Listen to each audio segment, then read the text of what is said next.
Hello everybody, and welcome to another episode of Hanging with Mike. Today we are going to the North Carolina Zoo, located in Asheboro, North Carolina. This zoo is approximately 1.5 hours away from Fort Bragg, and it is the largest zoo in the world with over 1,600 animals from over 250 different species. Due to COVID, there are some changes that you need to be aware of though. Guests now will need to purchase their tickets at least 24 hours in advance and can purchase up to 30 days in advance. When buying tickets, you have to now purchase for a specific time, such as 10 o'clock, 10:30, 11 o'clock, and then from the time you purchase your tickets, you will have a 30-minute window to get into the zoo. For example, if you buy the 10 o'clock tickets, you have to be in the zoo by 10:30.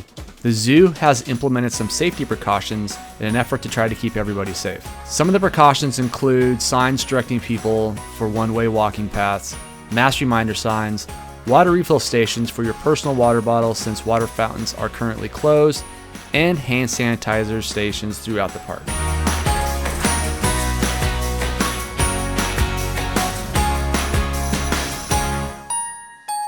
The zoo has two main sides, North America and Africa, and an aviary and desert pavilion. Sprinkled throughout are outdoor activities for the kids and adults as well. And there are also educational stops, which at the moment are currently closed due to COVID.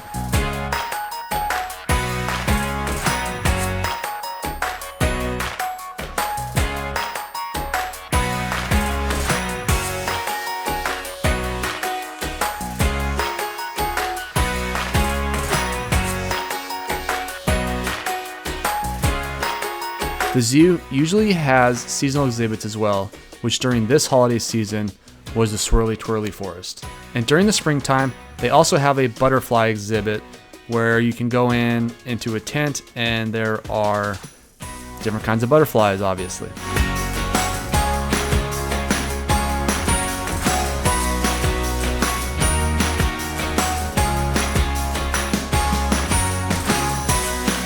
For our visit, we showed up at 10 o'clock, and as you can tell in the video, there was plenty of space for social distancing on the walkways. The only time I ever really saw crowds was at the gorilla and chimpanzee exhibits, which are two of the most popular areas in the zoo.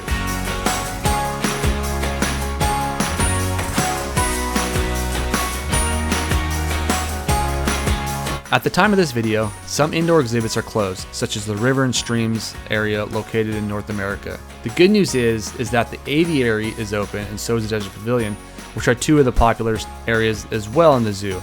We did have to wait in line to get into the desert pavilion, which is a good thing. There was a zoo worker keeping track of how many people were in the building at any time, and after talking to the zoo worker, they are limiting the amount of people at the desert pavilion to 25 at any one time. So rest assured, the zoo is doing everything possible to maintain social distancing.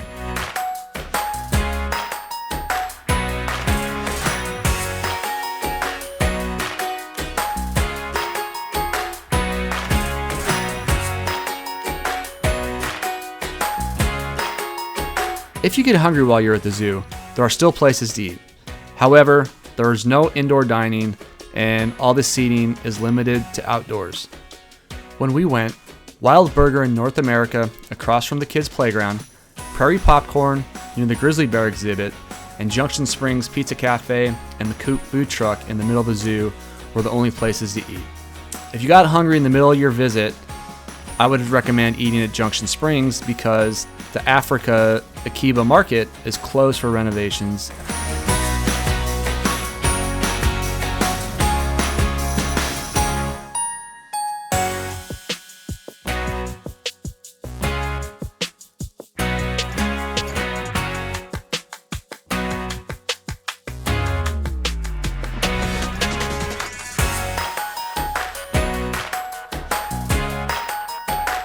One thing to consider is that there are no trams running to and from Africa anymore.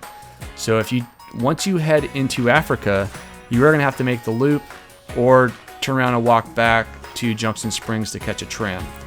Not really a big deal. However, once you get to the zebra exhibit, I am guessing it is about a 1 mile walk back to the tram station in Junction Springs. And when you get to Africa, the zebras are about the lowest point in Africa. And so it is a gentle uphill hike or walk the rest of the way back. If you're looking for something to do on the weekends or if it's a day off, the zoo is still a good option despite the closings. They are doing everything they can to keep you safe, and at the end of the day, who doesn't love looking at animals? And if you like this video, don't forget to like and share it, and if you like my content, don't forget to follow for more day trip ideas and other information around the Fort Bragg area. And as always, I'm looking forward to tomorrow.